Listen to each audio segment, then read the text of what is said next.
It's good to get back out on the field and see our kids compete and come away with a win.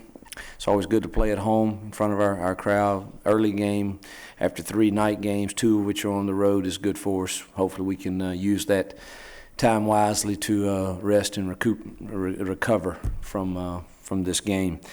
There was some good individual efforts, some things that we continue to need to improve on, and it's our job as coaches to do that and address it and hopefully demand that we make corrections where necessary. But some good things, and I've learned this in this profession, you better enjoy the ones when you have a few hours to enjoy it before you get to move on, and it's what can you do for us next week, and that's if your mentality is always focused on that. So I look forward to going home today, watching some games and eating some vegetable soup with my family. Hopefully the other coaches will do the same, and we'll get back tomorrow and improve. All right, raise your hand and we'll bring a microphone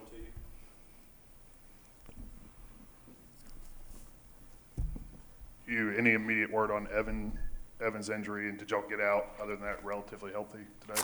DJ Jones was out the second half also, and Evan. So I don't know. It's way too early for me to say on either one of those, but that's the only 2 that I'm aware of. There were a lot of things you wanted to work on today. Do you feel like you got most of that accomplished in terms of cleaning some things up? What I really want, I have got to do a better job of this team. I think needs me to be more passionate and show emotion, which some teams don't react real well to that. But I want to tell you this. Here's the deal with this team and our coaching staff. If we have got to understand the amount of energy, the amount of focus that it takes to put into every single play in order for that play to be successful. And then forget it and move on. But every single play has a life of its own, and you never know that might be the turning point in competitive football games, which we're getting ready to have for the remainder of the year. And so, yeah, there was a lot of those, but I'm so locked in right now to the ones that aren't. It's one thing for a team to have a successful play when they, schematically they got us there, or that kid just made a great play or a great run. It's a whole nother thing for us to line up and not execute the plan, and it causes us a negative play, whether it's the punt return team or whether it's the offense blowing a blocking assignment or whether it's the defense blowing a coverage. And we still have those going on, and we have to come in tomorrow, look at every one of them as a coach. Am I doing everything I can to make sure that that's not going to happen? And then as players have to see it like that also. It's a long way around to say we did a lot of good things today, and we're going to enjoy this victory. There's still some critical areas or critical moments in the game where we don't execute it properly.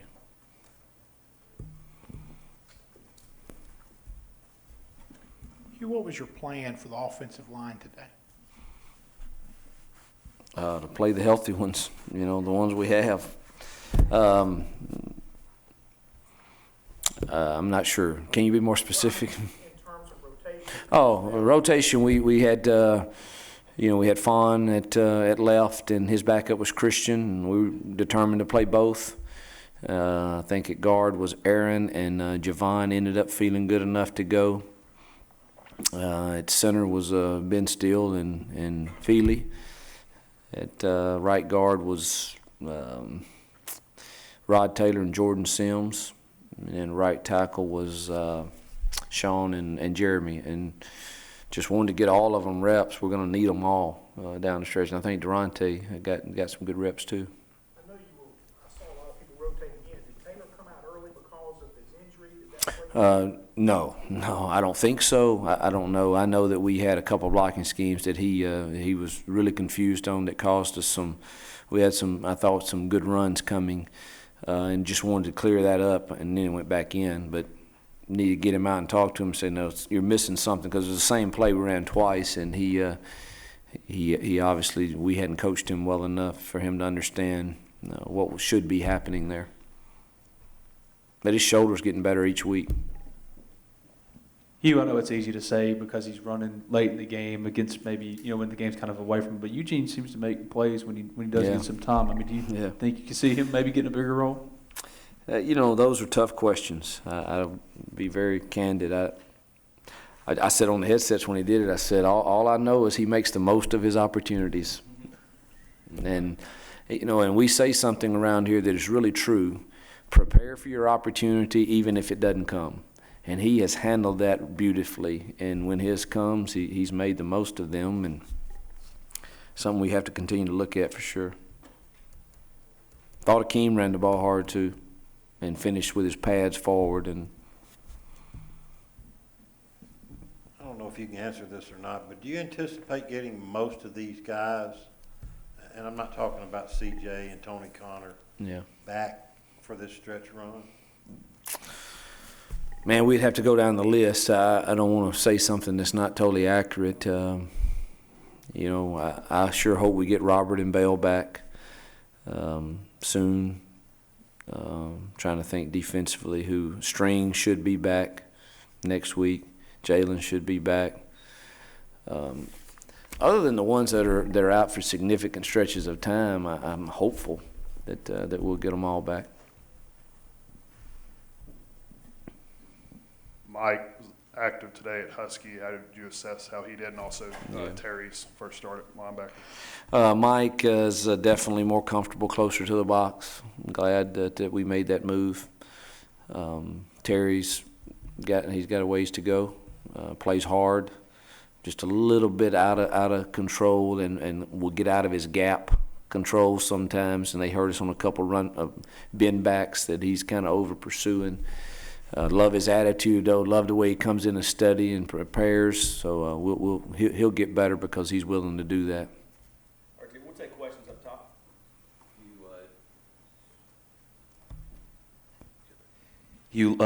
Looking ahead, Memphis, you've spent a lot of your life there. Yeah. What kind of maybe homecoming or kind of reception do you feel that you're going to get when you go back there? Oh, I have no idea. Probably. I don't know. I would hope that I have nothing but good feelings of the people of Memphis. That town, those people were very good to me for long years, 13 years. Still have a lot of good friends there. And I respect the job that Justin's done there, and what a good football team they have. They're very good in all facets, and they're playing confident. And I have no idea what reception I have. I hope that there's a mutual respect. But I can't. I have it. I can't really speak on the other end. But I think that's probably the way it is. Hopefully. When you have Memphis playing like it is, and you guys playing the way you are, does it intensify this rivalry with Memphis? Do you feel like? Oh, absolutely. There's no hiding that fact that anytime you play a team that is in close proximity to you, there's an element of rivalry there, and with both teams having good seasons and a lot to play for, that it just intensifies it. All right, we'll take some more questions up top. Coach, just assess Chad Kelly's performance today. Solid, but still too many decisions that could have resulted in negative plays, and a couple of them are my fault.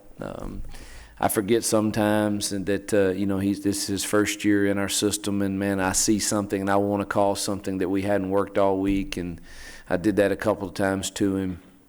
Those typically don't work out real well, even though I really think it would be a really good play, but.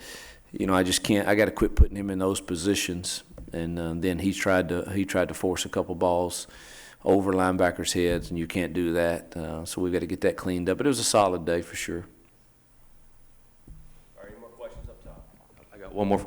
Hugh, with Memphis being important for you, recruiting so many players on this team from that area, how important is it for you in terms of recruiting and this? What does that city mean to your football team, given how many players are on the team that are from there? Recruiting Memphis is always important. It's a big city that has a lot of good football programs in it, which means there's a lot of good kids. So it's always important to us. And this game will have an impact on it for sure.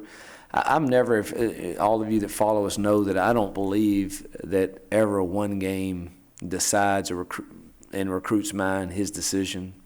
I don't believe that. I think it gives you a temporary bump maybe. But long term, I really believe relationships win out, and there's so many other factors that go into recruiting. But there's no question temporarily there will be a bump. It may get you more in the game with a recruit than normal. But I just don't think I've just seen it too many times. Just winning one football game really doesn't make the decision for them. We'll take questions down below. Hugh, a couple of things. First one's kind of short. There was an SEC Network report that y'all received word from the NCAA that you'll get an update on Laramie Tunsil's status next week. Can you confirm or deny that?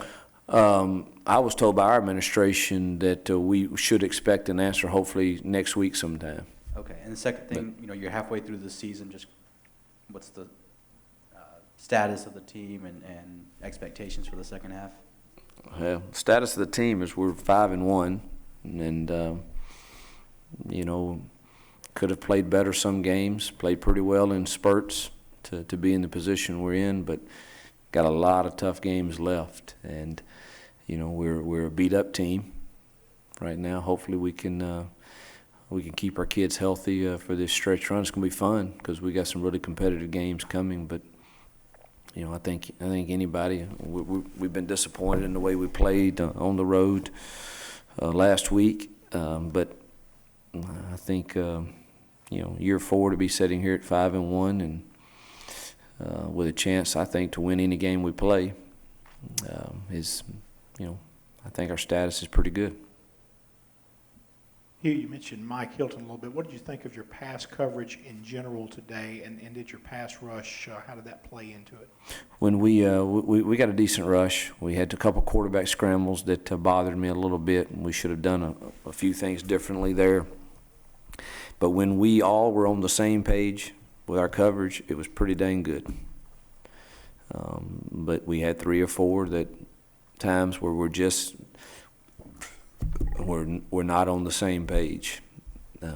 So, if you gave it a grade of, I think 80% of the time, we were really solid.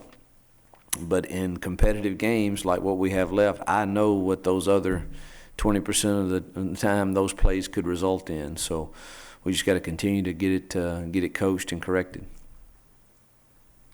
All right, any more questions? All right, thanks, guys. Thank you.